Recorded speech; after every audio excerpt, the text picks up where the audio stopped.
É um prazer muito grande estar com você aqui. Que bom que a reunião aconteceu, está acontecendo, né, agora, porque realmente haja Covid na vida para interromper a vida, para nos interromper, né, de uma maneira geral. Impressionante. Comecei a contar para você que eu trabalhei durante 10 anos com noivos, grupos, cursos de noivos, e a gente tinha 80 casais, né?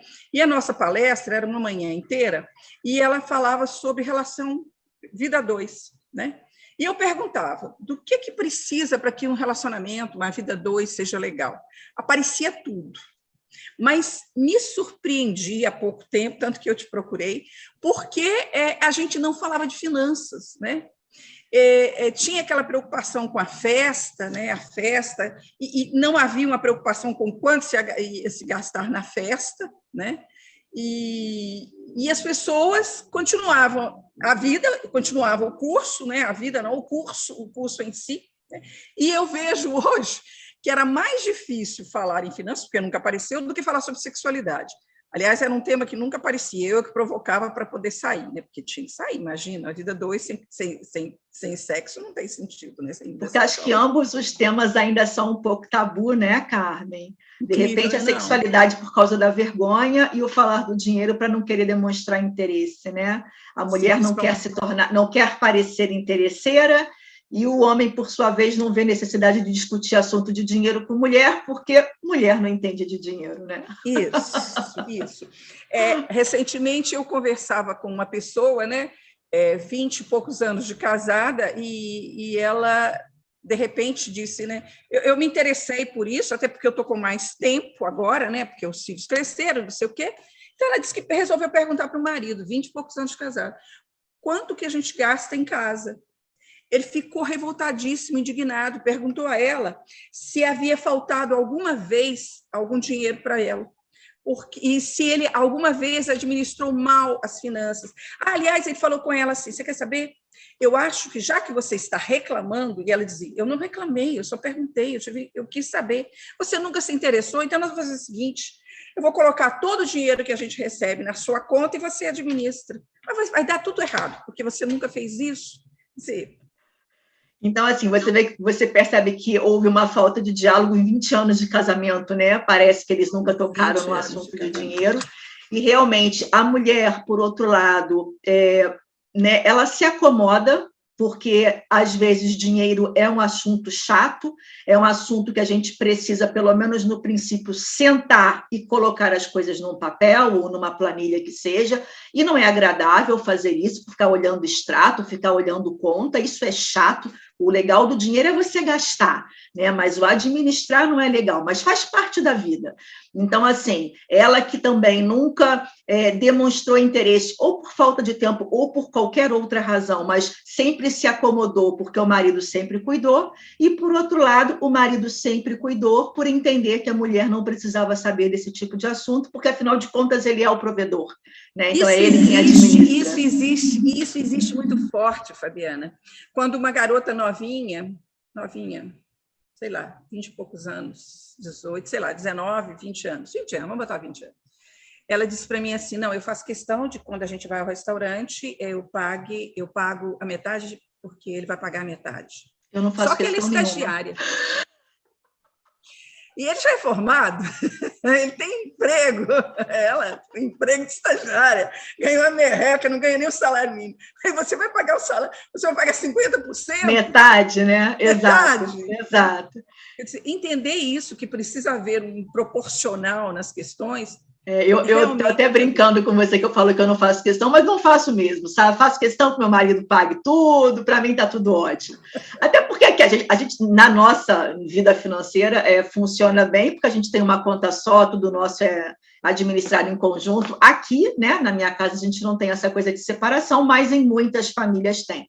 E quando a gente pega uma menina, ou uma mulher, ou um homem, que eles têm salários muito diferentes, né, valores muito desiguais, se não houver um acordo do casal administrar tudo junto, se houver, sim, uma vontade de separação de contas, O ideal é que, pelo menos, as contas sejam rateadas de acordo com a proporção do salário de cada um. Sim. Então, se um ganha 10 e o outro ganha 5, não é justo dividir as contas da casa ou qualquer outra conta meio a meio. É justo que ele arque com mais porque ele ganha o dobro e que ela arque com um percentual que equivale ao salário dela, para se tornar uma situação justa. Até porque, se um entre o casal paga muito além da sua possibilidade, ele não consegue sair daquele ciclo, porque ele não consegue fazer um curso para melhorar o emprego, ele não consegue pagar uma especialização, ele não consegue crescer por falta de condições financeiras, porque ele não tem como investir em si próprio. Então, ele vai permanecer ali naquele ciclo de trabalhar para pagar boleto o resto da vida. Sim, então, justamente por isso é muito importante que o assunto de dinheiro seja discutido ainda durante o namoro, né? Que é quando a gente... Para que serve o namoro? Né? Para a gente se conhecer, para a gente acertar ponteiros, para a gente saber se aquela pessoa é a correta para a nossa vida, né? Sim, mas... E é interessante, Fabiana, que no final do nosso tempo lá do curso de noivo, a gente pedia os casais para se reunirem, primeiro os dois, para eles fazerem um projeto de vida para 5 anos, né? Uhum.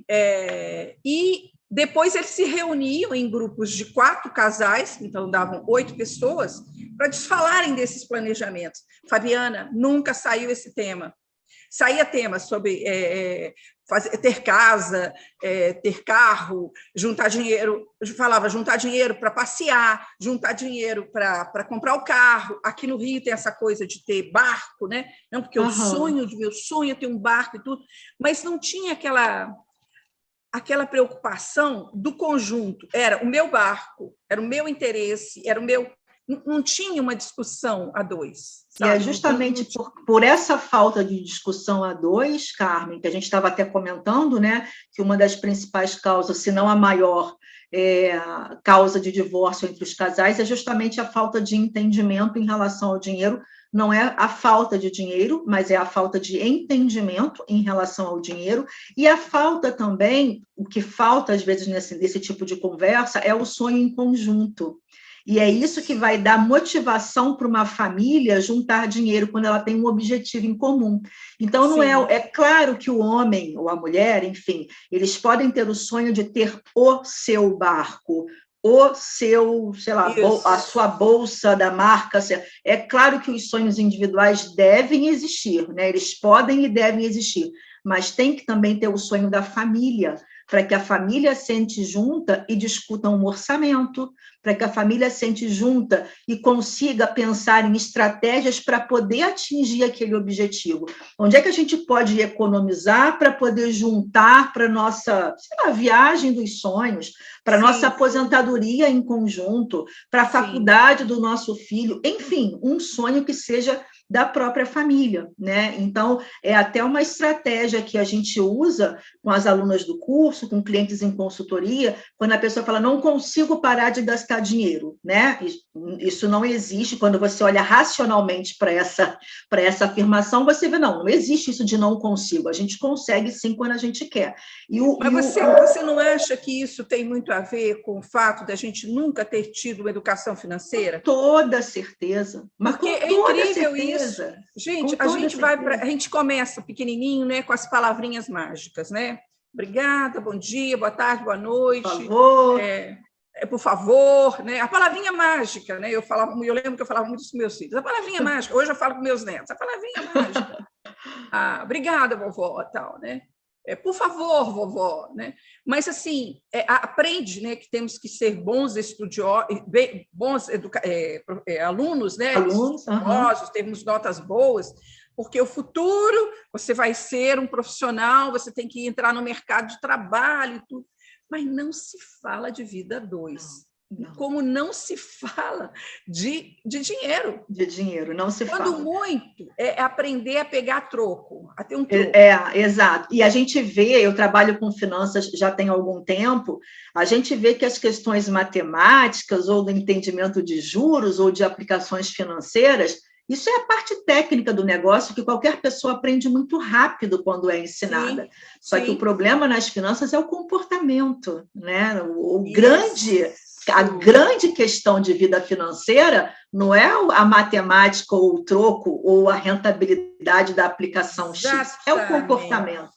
É a mudança de Exatamente. comportamento que é necessária, e como qualquer mudança de comportamento, ela é difícil, ela é custosa, ela exige muito da gente, né? Você sabe que quando eu comecei a fazer a pesquisa do Enneagrama, né, fazendo a relação com os perfis financeiros que você já coloca, eu quero depois que você coloque claro, a gente vai entrar exatamente no comportamento. Olha a turma aí do Enneagrama que conhece o Enneagrama, né? A gente vai entrar em instintos. Instinto é comportamento. Total. Total, porque quando a gente fala de tipos, nós estamos falando muito mais de paixão, uma coisa de coração, uma coisa de personalidade, uma coisa diferenciada.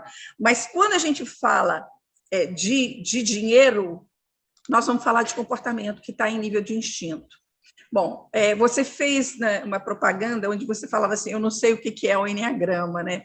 Mas eu sei que é alguma coisa de personalidade. Então, ligada a estudo de personalidade, alguma coisa assim. Sim, sim. É muito legal, Fabiana. Eu estudo Enneagrama desde 99.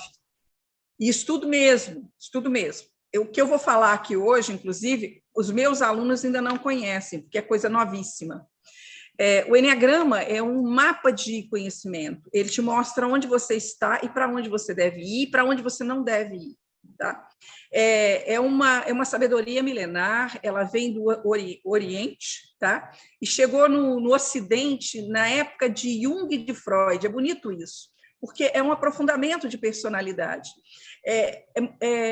Hoje, ele está sendo muito aberto a contribuições novas, a contribuições da psicanálise, a contribuição de antropologia, de filosofia, de sociologia, sabe? Então, assim, isso enriqueceu muito, a gente chama de Enneagrama contemporâneo. Muitas pessoas mais radicais dentro do Enneagrama não aceitam essa contemporaneidade, não. Mas eu sou do grupo contemporâneo, até porque eu sou psicanalista. E o Enneagrama, ele te dá um diagnóstico de você que você assusta. Você fala assim, não é possível, a pessoa me viu. Para ter escrito isso aqui, dá uma... Eu me lembro da minha primeira experiência, em 99, foi assim, de ficar com vergonha. Não é possível que eu seja um tipo 3. Né? Porque o Enneagrama fala de 9 tipos, né? Que são 9 tipos de personalidade. Personalidade é máscara, né? O nome vem do teatro grego, persona, né? São máscaras que a gente usa como mecanismos de defesa para a gente suportar, sobreviver. Isso que é terrível, né? É sobreviver. E existe interligação, Carmen? Como eu assim? não entendo, mas acredito que uma personalidade ela não é uma coisa só. Pode ser que perfis se misturem também? Sim, sim, sim, sim. Por isso é muito difícil a gente de fora, por exemplo, eu não sei dizer qual é o seu perfil, a gente teria que sentar para fazer um estudo junto, entendeu? Porque, na verdade, é a própria pessoa que se identifica, exatamente por causa disso.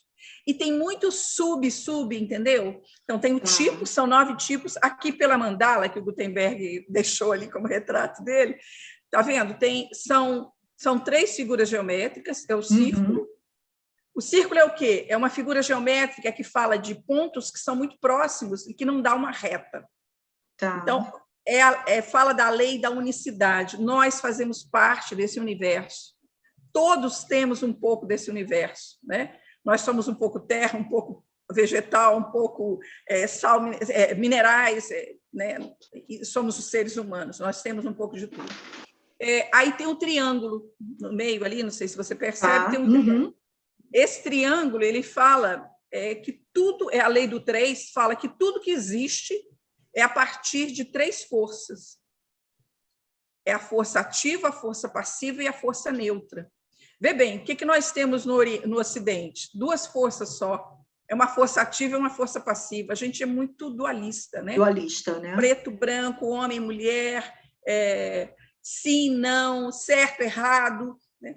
E quando essa filosofia traz o meio termo da coisa, né? Se você pensar em 2 forças, uma ativa e outra passiva, é como se fossem 2 vetores agindo com forças contrárias. Contrárias, né? Um puxando para cada lado e ninguém sai do lugar. Ninguém sai do lugar. Então, precisa de uma terceira, né? que ela media. E aí a gente vai ver isso nas culturas monoteístas, né? A Cabala, o judaísmo tem a Cabala, o cristianismo tem Pai, Filho, Espírito Santo, está tudo ali. O pessoal, islamismo também fala disso, o budismo também tem essa tríade, então é porque é uma lei universal, né? E aí você vai vendo que tem a terceira figura, é esse movimento, que a gente chama de Exade. Esse movimento é que fala que está tudo no universo está em constante movimento. Interligado. Tudo interligado. Isso começa a acontecer quando Alexandre o Grande começa a organizar a Alexandria, que ele tinha um sonho de trazer de todos os lugares que ele conquistava, né, sábios para construir um grande saber que estudasse o universo. Então, existem alguns matemáticos que já fizeram enneagrama comigo, físicos, né? Esse pessoal, até engenheiros também, ficam encantados de ver a questão do movimento do enneagrama dentro da matemática, porque o universo é matemática pura. Sim, eu não enxergo nada de matemática. Eu também não, mas como eu tive que estudar para ensinar a minha filha, eu já peguei umas nuances. Pois é.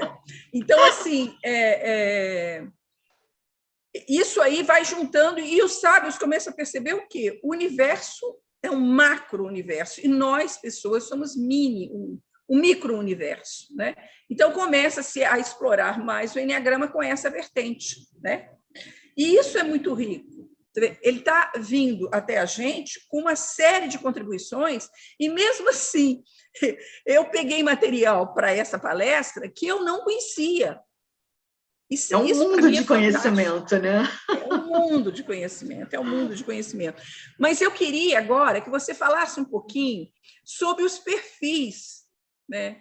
Que eu acho que essa história sua de traçar o perfil, né, das pessoas, como elas lidam com o dinheiro, eu acho aquilo fantástico.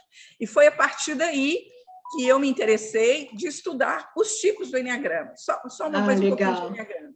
O enneagrama, então, vai falar de 9 tipos.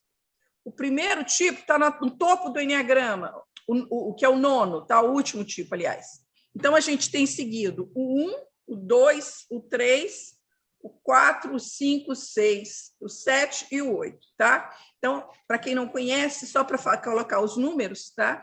Porque depois eu vou falar um pouquinho disso, desses perfis que a Fabiana vai colocar, né? Perfis...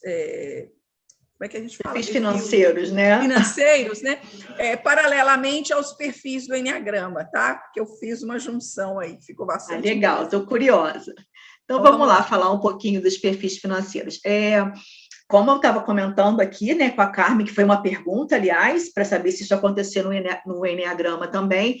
Quando a gente define aqui um perfil financeiro, eu vou falar algumas características dos perfis, mas não significa dizer que, por exemplo, quando eu começar a falar sobre poupadora, se todas as características, ou a maioria das características da poupadora, se eu me identificar com elas, não significa que eu sou poupadora e eu não sou nada, por exemplo, financista, ou eu não sou nada gastadora. As coisas se entrelaçam. Então, é claro que eu posso ter um determinado perfil que vai prevalecer, mas isso não significa que eu não tenha também características de alguns outros perfis.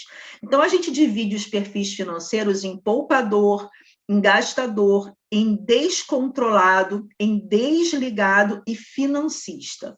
Então, vamos lá, para a gente falar um pouquinho do poupador, né? A gente já sabe, poupador é aquela pessoa que gosta, que sente prazer, que tem facilidade em juntar dinheiro, ele conhece a importância de guardar o seu próprio dinheiro, ele entende, né, que ele não pode gastar tudo aquilo que ele ganha, porque existe um objetivo ali que ele entende que ele precisa ter uma reserva. Então, o ficar sem objetos novos, sem comprar novidades, sem comprar os eletrônicos, para ele é muito normal, ele não sofre com isso. Tem pessoas que, né, mal sai um iPhone, eu tenho que correr para a fila para comprar, mal sai uma novidade no mercado e eu quero ser a primeira a adquirir, ou eu não sossego enquanto eu não tiver. E para o poupador, não, o poupador está tranquilo em relação a isso. Ele não dá essa importância a um objeto material porque ele entende a necessidade que é guardar o dinheiro. Por quê? Porque para ele o valor de segurança é muito alto, né? A segurança é um valor que ele considera muito. Então, ele é uma pessoa que normalmente ele é bem disciplinado, ele tem essa facilidade em economizar, ele tem essa resistência em relação aos apelos de consumo, ele tem decisões firmes enquanto a isso, ele não fica titubeando, né? Ele se conforma com um padrão de vida até aquém da possibilidade que ele poderia ter. Mas para ele isso não é um incômodo, porque ele é muito firme na sua decisão, ele sabe muito bem o que ele quer. Então, ele tem também, por outro lado, ele tem uma dificuldade grande em se arriscar. Até quando a gente fala de investimentos e tal, ele normalmente é uma pessoa muito conservadora, porque ele tem muito medo de perder o dinheiro. Então, por exemplo, quando a gente fala de investimento para uma pessoa de 20, 30 anos de idade, você precisa investir pensando na tua aposentadoria. Uma pessoa de 20, 30 anos de idade está longe de se aposentar, né? Normalmente, a gente pega aquela idade de 65. Então, essa pessoa ela pode se arriscar mais nos investimentos, porque ela tem um tempo muito grande para recuperar alguma eventual perda que ela tenha no meio do caminho. Então, ela pode ir para investimentos mais arriscados. E o poupador tem muita dificuldade, porque ele não quer arriscar, porque ele morre de medo de perder o dinheiro. Então, às vezes, a pessoa que tem essa característica de poupador, ele é mais apegado ao dinheiro. E até assim, ele fica em constante conflito, né? Geralmente, quando um casal, um deles é poupador e o outro gastador, é conflito na certa, se não tiver muito diálogo, porque ele não entende a postura daquele que só quer gastar, e, por outro lado, aquele que só quer gastar não entende o porquê esse poupador ser tão mão de vaca, né? Ser tão aquela pessoa que economiza tanto, porque não haveria essa necessidade. Então, nós temos algumas características aqui do poupador, tá? Fabiana, vamos fazer assim, eu vou colocando os tipos. Claro, vamos trocar, sim. Ficou fica fantástico. Mais dinâmico. Eu acho que vai ficar. Eu acho que é interessante que você vai falando e a gente, quem conhece o Enneagrama, sabe quem é que a gente vê, né? Então, basicamente, a gente enxerga o 5, o tipo 5. A paixão dele, o pecado, entender que pecado, a palavra pecado significa pé caído, né? Então, se eu tenho um pé caído, um pé machucado, eu vou andar desequilibrado. Uhum. Então, pecado tem a ver com isso, com desequilíbrio. Olha bem, entra exatamente em todos os temas que você vai colocar, todos os perfis financeiros, porque são desequilíbrios, né? Uhum. São desequilíbrios que a gente se coloca.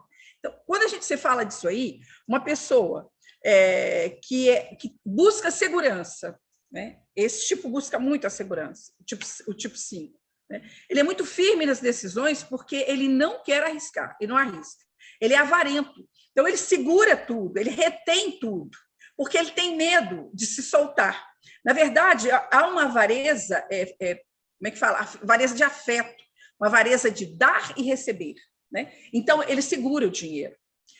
Mas aí é interessante, porque eu fui vendo, você falou assim, se há uma intercomunicação, eu fui vendo que isso também pode acontecer no tipo 6.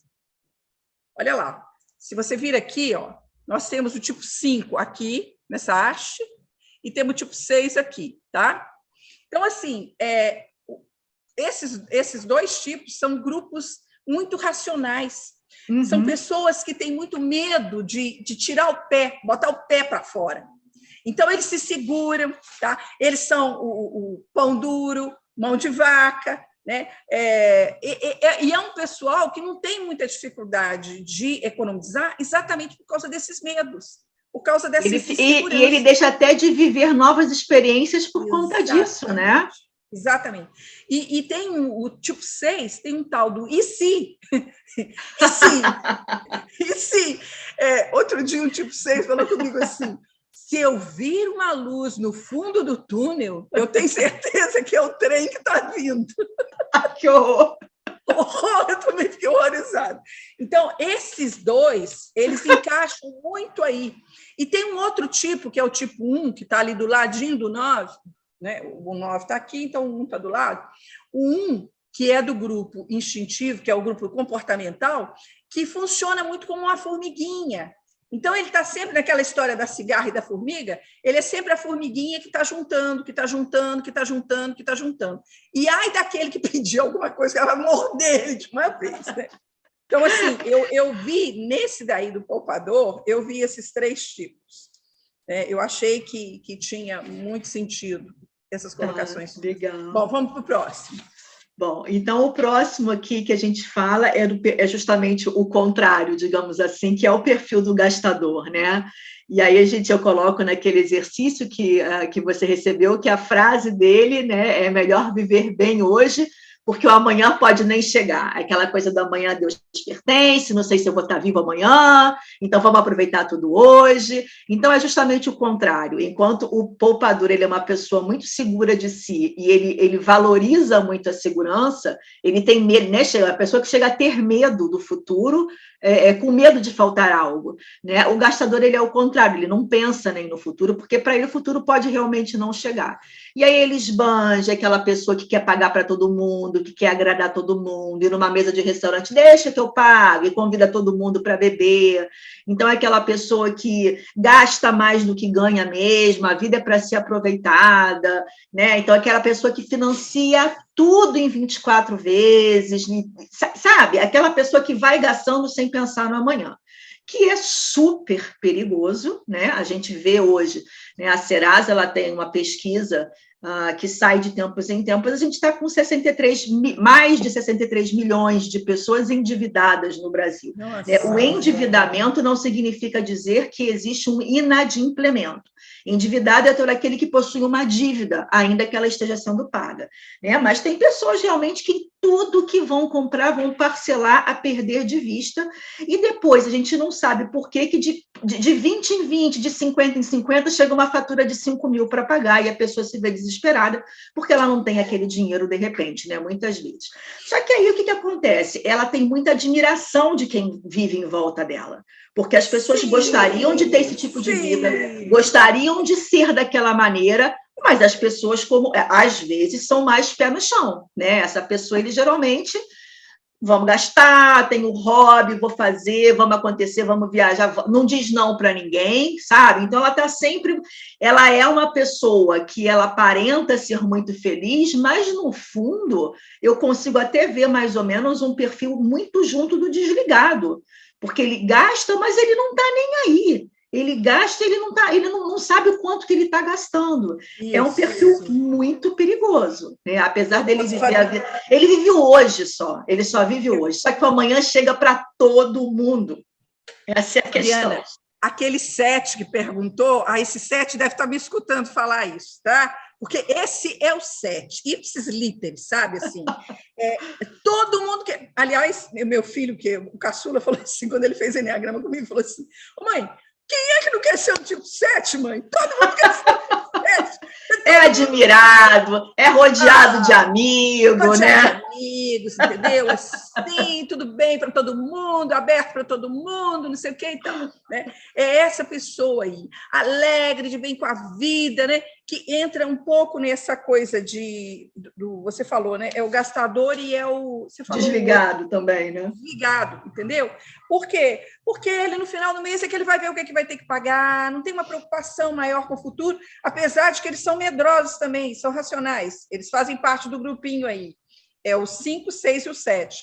Né? Mas eles ficam nessa coisa assim, não... Tem uma amiga minha que é 7, ela fala assim, como é que é? Deus provê. Deus provê. Deus provê. Não, Deus faz a parte dele. A gente precisa fazer a nossa. Pelo amor de Deus, pelo amor de Deus. Você quer dizer, é bem o tipo 7, mas é também um tipo muito interessante, Fabiana, que é o tipo 2. Por que o tipo 2? O tipo 2, ele é gastador porque ele tem uma preocupação muito grande em agradar todo mundo. Agradar. É o que você falava. Né? É a dificuldade em dizer não. Exatamente, a dificuldade de dizer não. Então, assim, eles são extremamente manipuladores, tá? Criam nos outros necessidades que os outros não têm, ok? Então, ele te dá um sapato, estou lembrando aqui de um 2 que me deu, um sapato um pouquinho maior, porque estava pegando demais no meu pé. E nunca mais eu comprei o número antigo. Eu só comprei o número que ela me deu. Acostumou com o conforto.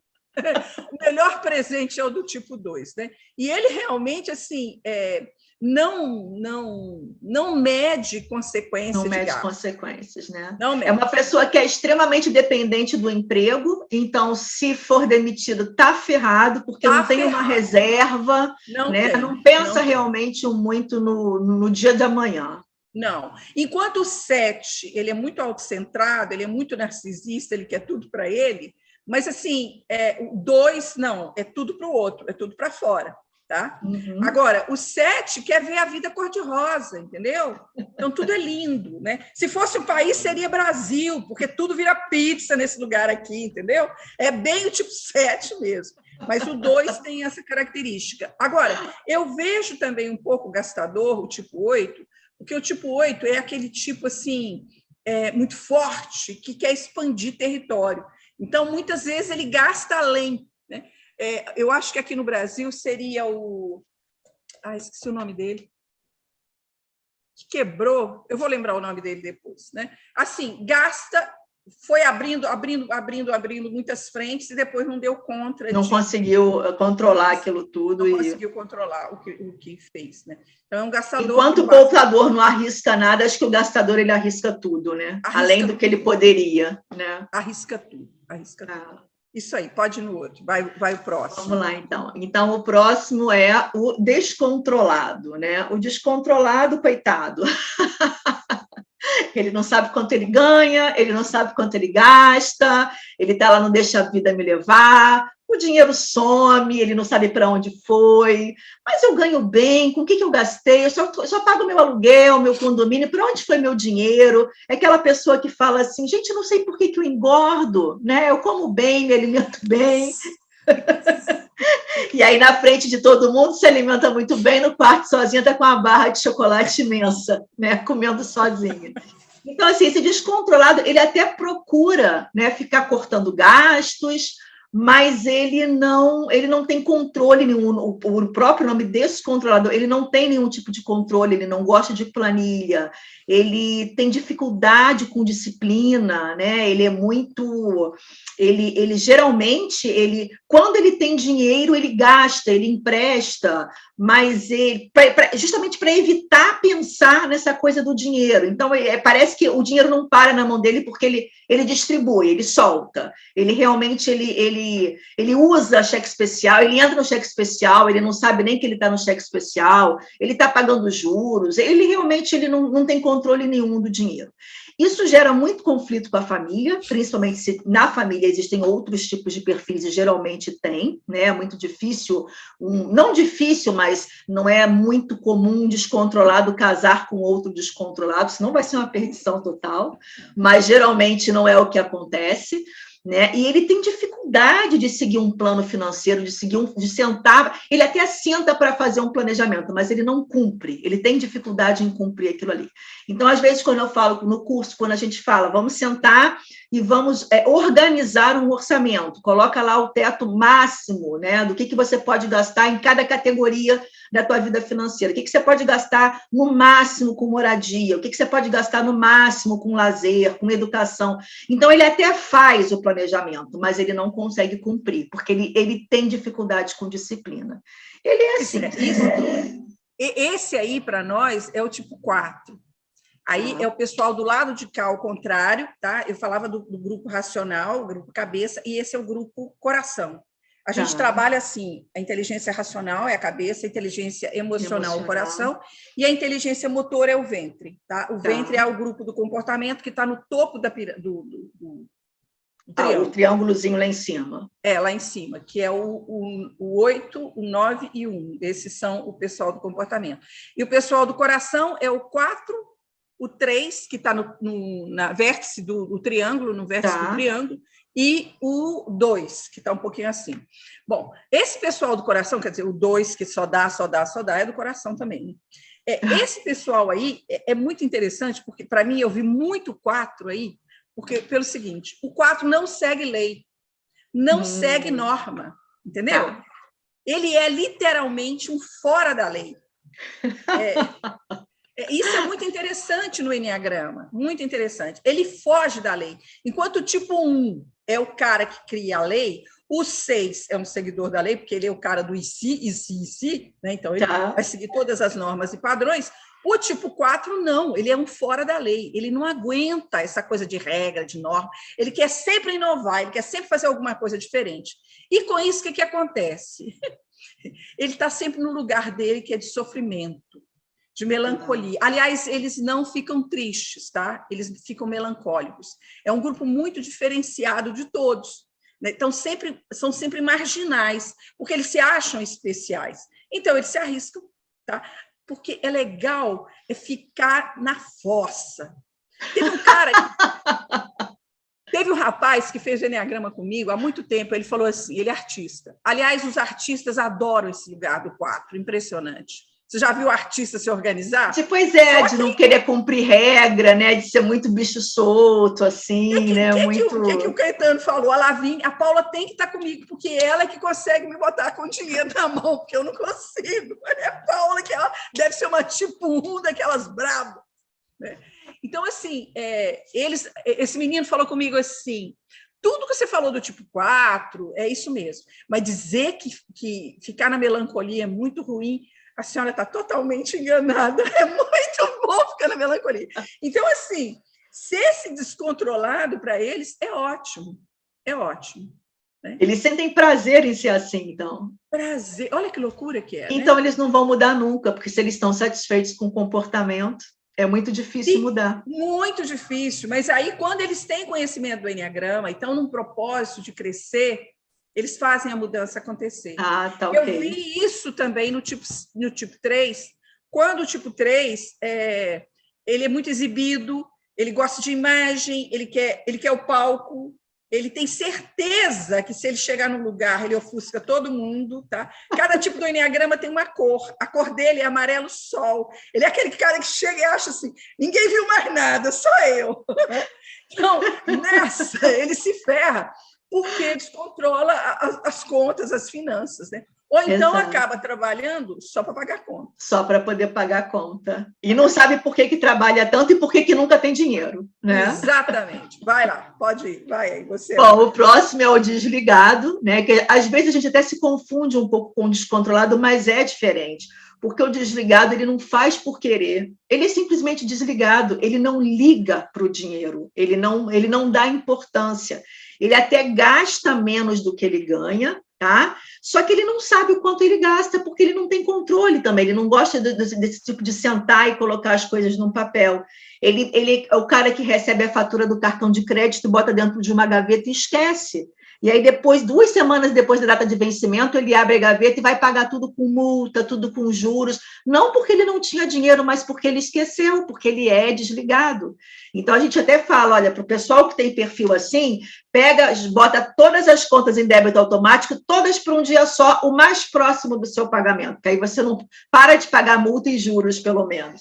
Então, aquele cara que, quando recebe um bônus da empresa, ele vai usar aquele bônus, vai viajar, vai fazer uma reforma na casa, vai dar uma festa para o filho, mas também, se não receber, está tudo bem. Então, ele não liga para dinheiro, é uma pessoa bem a par desse mundo, sabe? Desculpa. Pode falar, não? Pode falar. Isso aí é a cara do tipo 9. Tá. Tipo 9 é aquela música do Zeca Pagodinho, deixa a vida me levar. Deixa a vida me levar. O futuro ele vai chegar, mas está longe. Mais para frente a gente vê isso. De pagar a conta mês passado, não tem importância. Mês que vem eu pago. E passou o mês que vem, é o segundo, não, mas mês que vem no outro eu pago. E aí vai aquele acúmulo de pagamentos, de juros, porque esqueceu de olhar o boleto, esqueceu da data. Sabe assim? Geralmente, esse perfil desligado, ele delega muito a vida financeira para uma terceira pessoa, ou para a esposa, ou se for a esposa, é o marido, porque ele é um assunto que ele não gosta de lidar, é um assunto que ele não tem interesse nenhum, e ele acha que outra pessoa vai fazer isso melhor para ele, e geralmente faz, né? Porque ele não tem disciplina. Ele tem uma característica fortíssima, que é fusão. Ele se funde no outro e desaparece. Então, é isso aí que você está falando. Que interessante. Ele delega a vida, não é só financeira, não. É a vida, toda a vida toda, dele. Toda, né? Tá. Ele tem uma característica, inclusive, de invisibilidade. Tá. O que aparece o tempo todo é ele. É o outro. E isso é uma questão até complexa, porque não sei se isso acontece, você que é psicanalista e vai né, me falar melhor sobre isso, mas geralmente quando a pessoa coloca a responsabilidade dela na vida, né, joga para uma terceira pessoa, ela costuma culpar a terceira pessoa quando as coisas dão errado, mas ela jamais chama para si a responsabilidade. Não, o 9 não faz isso, não. O 8 é capaz de fazer isso. O 8 fica caladinho na dele. Tá. Mas o 9 nem tanto. O 9 nem tanto. Tá? Vamos lá, pode ir, Fabiana.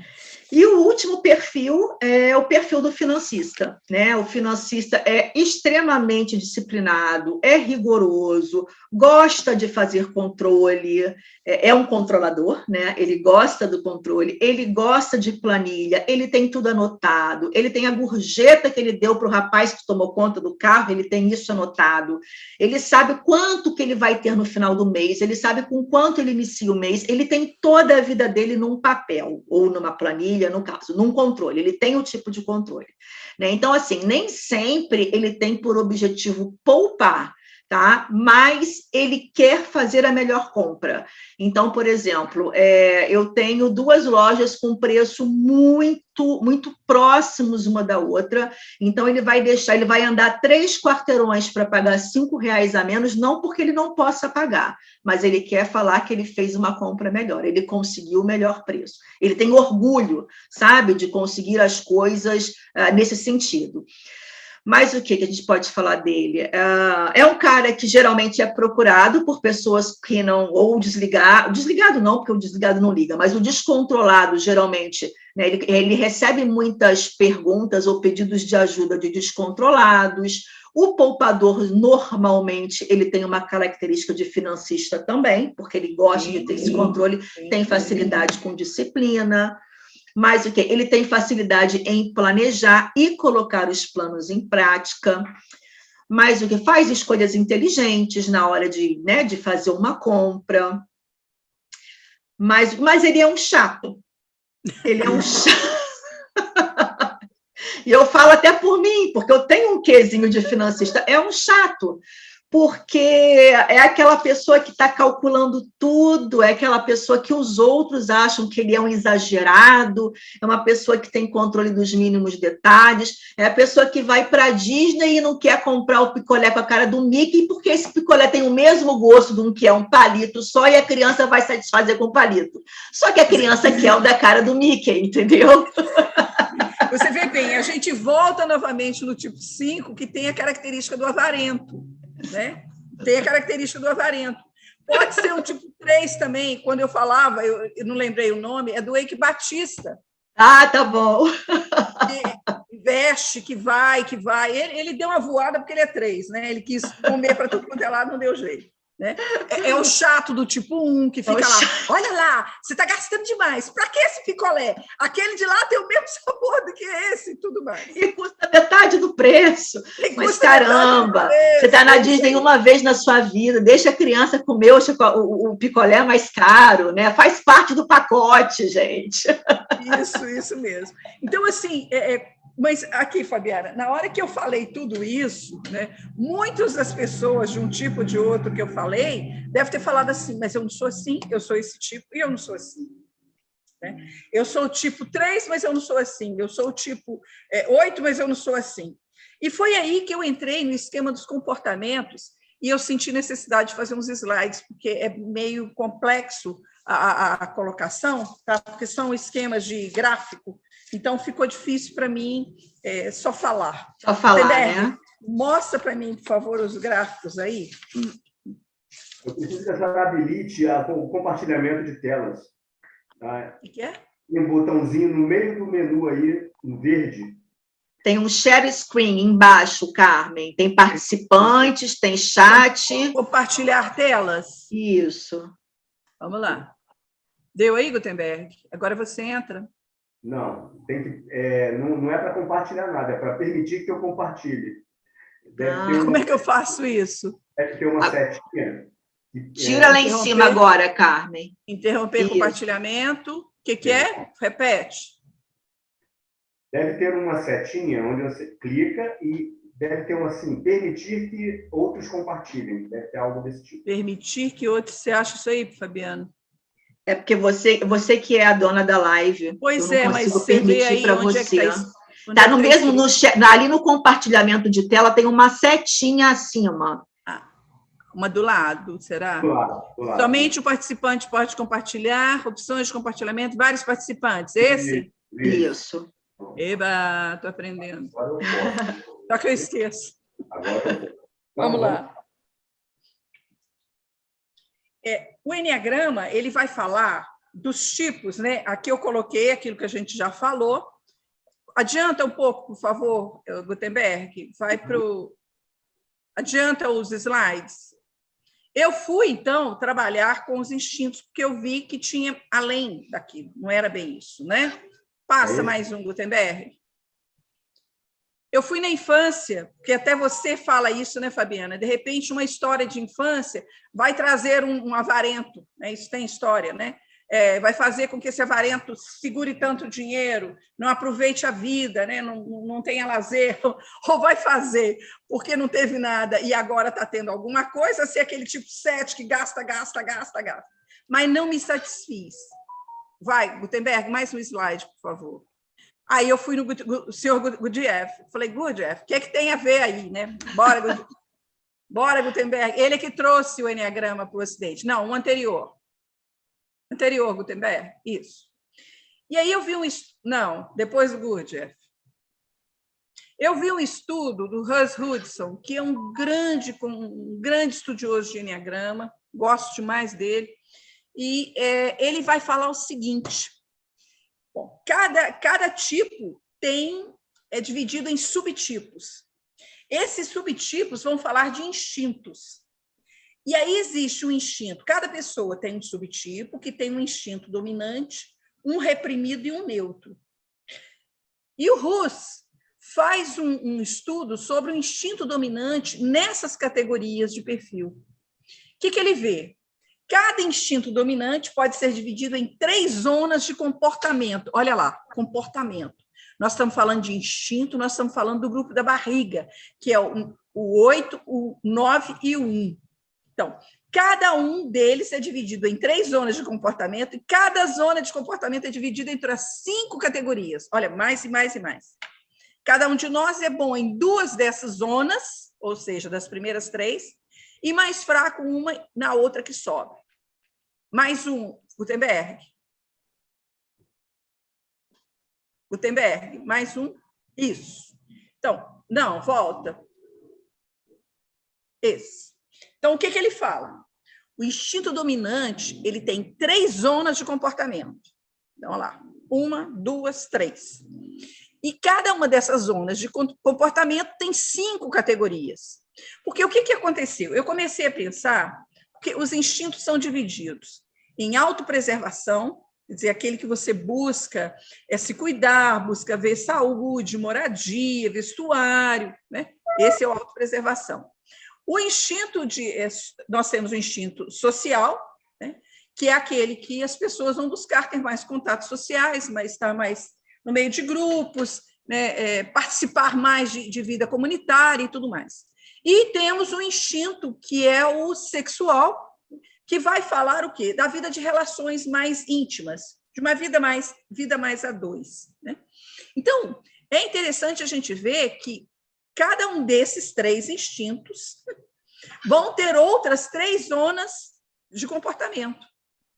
Tá? E cada uma dessas 3 zonas de comportamento tem 5 categorias específicas. Passa, Gutenberg. Eu vou mostrar para vocês só uma, que vai ser só... Nós só vamos ver a autopreservação, não vamos ver social, nem sexual. Isso é para vocês irem no curso e fazer o curso, tá legal? Porque não dá tempo, porque especificamente porque não dá tempo. Então, olha as zonas do autopreservação. A zona 1 é o autocuidado. Ele caracteriza por quê? Pelos cuidados pessoais, saúde, dietas, exercício, preserva energia. Isso é o autocuidado. Tem a praticidade, que é a zona 2, conhecimento prático, criando maneiras de gerenciar o dinheiro, gerar economias e ter reservas. E o 3 é a domesticidade, que seria você gostar mais de ficar em casa, meio encasulado no seu ninho, como se não precisasse se aninhar.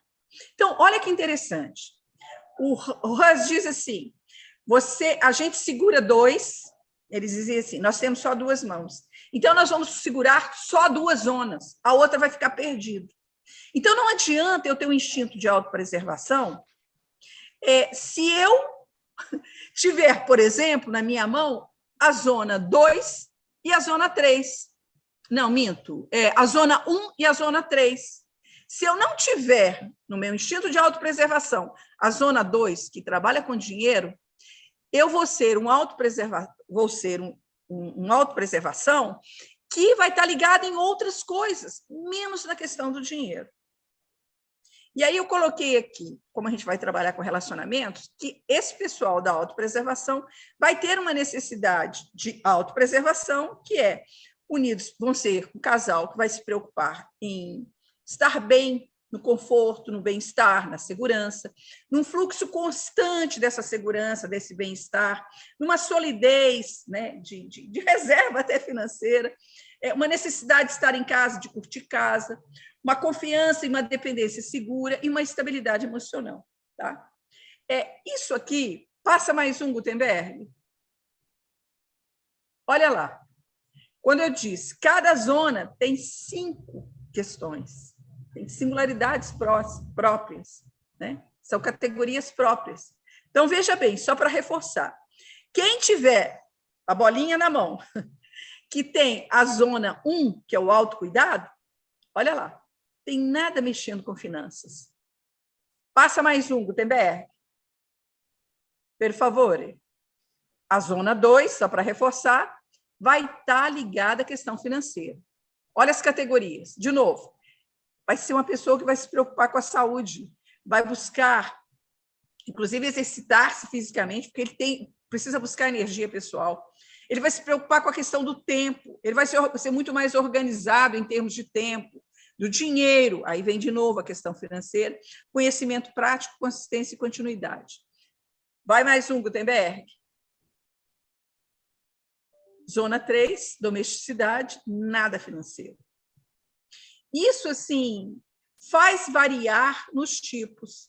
Então, se um tipo 7, que a gente colocou como gastador, tiver a bolinha, volta para mim, Gutenberg, 3. Uma, mais uma. Mais uma. Que aqui está conjunto, né? Repetindo, se ele for uma autopreservação, o 7, uma autopreservação, e se ele for zona 1 e 3, olha lá quem me fez a pergunta, você vai ter muita dificuldade para lidar com as suas finanças. Ora, estudante de Enneagrama, sabendo disso e sabendo que instinto está em nível comportamental, fica mais fácil de trabalhar do que se fosse em nível emocional. Concorda? Uhum. O que nós temos que ver é o seguinte, que o emocional ele gera motivações para a gente não correr atrás da mudança comportamental. Então, a gente precisa de um suporte psicológico, emocional, muitas vezes, uma terapia, para a gente sair dessas motivações, que tem variações infinitas, né? Geralmente, é vinculada à questão materna. Ok, dinheiro está assim com a mãe, tá? Quem é brigado com a mãe tem muita dificuldade de ter dinheiro, vocês sabiam disso? Isso aí é algo muito interessante de se ver, né? Muito interessante. Né? Mas, assim... Não sabia disso, não. Vou falar para as minhas filhas. Aliás, por que, Fabiana? Me tratem muito bem. É muito interessante isso, porque tem a ver com o dar e receber, né? Primeiro, ele foi maltratado, e muito maltratado. Eu ouvi você dizer numa live, você dizia assim, todo mundo fala que quando a gente pega no dinheiro, a gente tem que lavar a mão, porque o dinheiro é muito sujo, né? Mas ninguém se preocupou na pandemia de ficar limpando o celular. Não, nada. Eu peguei, acho que tem uma aula no curso que fala sobre isso, né, de um estudo que foi feito em Londres, numa universidade londrina, que fala exatamente isso. A canetinha que você fica presa, né, pela correntinha no banco, que é a coisa mais imunda daquilo ali, e ninguém fica, tira a mão da caneta, porque a caneta é suja. Sim, o teu celular que vai na mesa do escritório, vai na cama, vai no bolso, vai na bolsa, vai para cima da mesa do restaurante, está em tudo quanto é canto, mas ninguém lava a mão porque pega o celular. Então, a bucha da cozinha é uma nojeira de bactéria, mas ninguém fala sobre isso. Ninguém fala sobre isso. Né? Ninguém fala. E outra coisa, se está sujo, a única coisa que você precisa fazer é lavar com água e sabão e pronto. Não precisa parar de tocar, né? Não precisa, porque a minha mãe falava muito isso, né? E o meu marido fala muito isso com a minha filha. Já deixou de falar um pouco de tanto de eu ficar falando. Não, ela vai lavar a mão, tira a mão do dinheiro, que o dinheiro é sujo, não precisa pegar em dinheiro. Eu falei, não, ela tem que pegar em dinheiro, ela tem que manusear, né? Ela tem que gostar, ela tem que ter contato com o dinheiro. Qual o problema? Tá sujo, vai lavar a mão no banheiro e acabou, passou. Sim. Tem uma coisa do Gutenberg. Não, você tem até o final. Antecipa um pouco, vai à frente desses slides, porque esse material foi feito para uma aula que eu dei. Adianta um pouco os slides, porque tem uma definição do dinheiro que é bastante interessante. Vai mais, Gutenberg. Mais, pode ir. Mais. Aqui. Olha que interessante. É o pessoal da constelação familiar. Tá. O dinheiro é o equilíbrio de um bom desempenho. Eu acho isso muito legal. Ele espera ser gasto em algo bom. Ele deve ser empregado a serviço da vida e facilitar para que a vida siga adiante. O dinheiro é a imagem da vida. E quem o desrespeita a vida. Uhum. A gente não tem essa visão. Eu achei isso muito legal. Sim. Despedir-se do campo da pobreza e movimentar-se em direção ao campo da riqueza é uma conquista espiritual também. A gente teve a gente viveu inserido numa cultura em que o sacrifício, que a pobreza, né, isso tudo é muito legal, que isso é que vai botar a gente mais perto de Deus. Então, se tem um hábito de dizer, por exemplo, na igreja católica, eu sou catolicona, quem me conhece sabe disso, mas assim, por exemplo, Maria, não sei se você conhece essa passagem, mas tem uma passagem que fala assim, que Maria foi visitar Santa Isabel, quando Maria sabe, o anjo fala com ela, espera aí, você vai ter um filho, né? E fala, a sua prima Isabel vai ter que era estéril, vai ter um filho. Aí eles falam assim, e ela foi correndo ajudar Isabel. Aí eu costumo dizer, eu não acho que é nada disso. Ela só fugiu do marido, que ela era casada, fugiu da fofocaiada da vizinhança, né? E foi o seguinte, pensou 3.000 vezes, né? Espera aí, se a minha prima, que é estéril, está grávida, deve estar acontecendo alguma coisa comigo. Socorro, polícia, Dedé, Mussum, Zacarias, né? Deixa eu pedir um colo lá, porque o negócio vai ficar feio para o meu lado.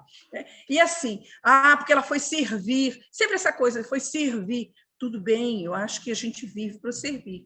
Mas essa coisa, assim, muito do humilde, que não tem dinheiro. Aí, um dia, eu fazendo curso de teologia, eu conversei com um teólogo, eu falei assim, mas eu não acredito em nada disso. E outra, o marido de Santa Isabel ele era um sacerdote, e eles eram pessoas ricas. Se você olhar a Bíblia, para quem estuda a Bíblia, você vê a quantidade de pessoas que foram abençoadas por Deus que eram muito ricas. Pois muito ricas. Isso. Não existe voto de pobreza na Bíblia. Não existe isso.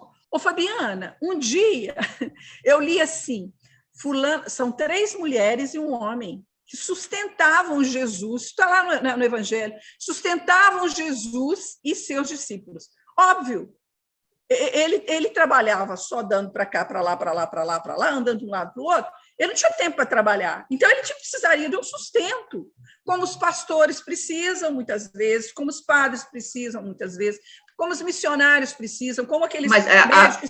O que a Bíblia fala, né? O obreiro, ele é digno do seu salário, ele está trabalhando e ele precisa receber, ele tem a dignidade de receber por isso. Exatamente. Então, porque as pessoas confundem muito essa questão da religiosidade ou a questão da Bíblia com a questão do dinheiro, porque muitas pessoas se enganam e pegam aquela passagem da Bíblia e diz que o amor... como é que é?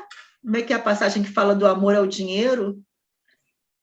Que o dinheiro é a raiz de todo mal, e não é isso que a Bíblia fala, é o amor ao dinheiro que é a raiz de todo mal. Exatamente. Você não está pecando.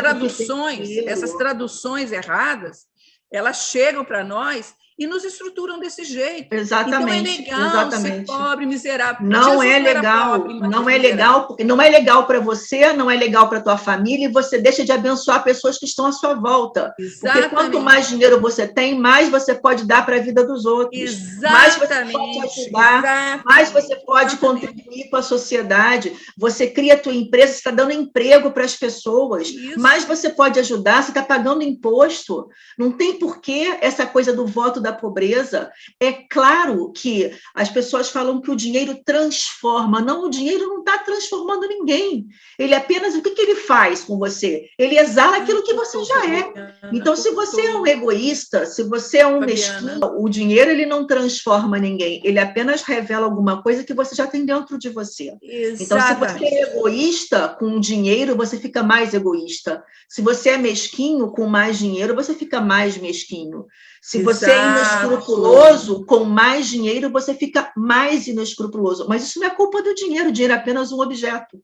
Né? Então, a gente não pode colocar essa carga em cima do dinheiro, que o dinheiro é um objeto. Né? Quem faz ou deixa de fazer somos nós. Exato, o que você vai fazer com ele é que muda, né? Quer dizer, quando esse constelador, né? Todo mundo já ouviu falar de constelação familiar, mas quando ele coloca isso, ele espera ser gasto em algo bom, né? Exatamente o que você está colocando. Outro dia foi falado o negócio do presépio, né? Eu sou mineira, eu cresci muito mais com presépio do que Papai Noel. Eu aprendi o Papai Noel no Rio de Janeiro. Né? E eu vi no Rio de Janeiro que muita gente nem conhecia nada de presépio, de Menino Jesus. Isso foi para mim um choque cultural. Mas, assim, quer dizer, por que Jesus nasceu na gruta? Porque não tinha lugar para eles ficarem, né? Não tinha lugar para eles ficarem, simplesmente por isso. Agora, José tinha uma profissão, Maria lia, uma mulher daquela época que lia. Por que você sabe que ela lê? Porque ela fala o Magnífica para Santa Isabel, né? Quer dizer, aquilo mostrava que ela conhecia o texto, era um texto grande, né, que era do Antigo Testamento. Então, ela lia, ela conhecia as Escrituras. Né? Então, assim, sair disso, né, é quebrar certos padrões culturais para a gente crescer. Né? E aí, a última frase desse texto aqui, né? O dinheiro é energia e está a serviço da vida. Então, perder o medo de falar de dinheiro é ter esses tipos de definição mais próximos. Né? Perder o medo de falar do dinheiro, do quanto eu gasto, do quanto eu não gasto, do quanto eu preciso para as minhas finanças esse mês. Muita mulher tem muita dificuldade de pedir para o marido. E aqui no Brasil, Carmen, é aquela coisa, a gente não tem o costume de falar realmente, na Europa também, mas nos Estados Unidos é muito normal você, numa roda de conversa, perguntar, mas quanto você ganha? Aquilo é um papo normal, eles falam naturalmente de dinheiro. Aqui no Brasil... Ninguém aqui também, aqui em Portugal, ninguém fala sobre isso, né? Na Europa como um todo, mas nos Estados Unidos é uma conversa normal, eles falam quanto eles ganham, eles lá falam em dinheiro anual, em salário anual, né? Então é muito normal eles conversarem sobre isso. E aqui, tanto aqui quanto aí, não tem esse livre acesso, essa conversa, é tudo escondido, até porque existe também aquela sensação de que se você tem dinheiro é porque você trapaceou, se você tem dinheiro é porque você foi desonesto, se você tem dinheiro, a tua família tem dinheiro é porque roubou alguma coisa de alguém, né? O empresário, ele é mal visto porque ele é um explorador de um trabalhador, pobre coitado, né? Então, assim, ninguém consegue ver o outro lado, ninguém consegue ver que o dinheiro veio... Claro que a gente tem pessoas que conseguem dinheiro de maneira inescrupulosa e de maneira corrupta, é óbvio, em qualquer sociedade. Agora, não somos as pessoas, a maioria das pessoas que tem dinheiro não se consegue dinheiro através de golpes, de favorecimento, consegue através do trabalho, consegue e dá um sangue para trabalhar e trabalha muito e rala muito, e nada mais justo do que ele colher os louros do trabalho dele. E não tem que ser mal visto por isso. É um merecimento. Exatamente, é um reconhecimento pelo tanto que ele deu, né?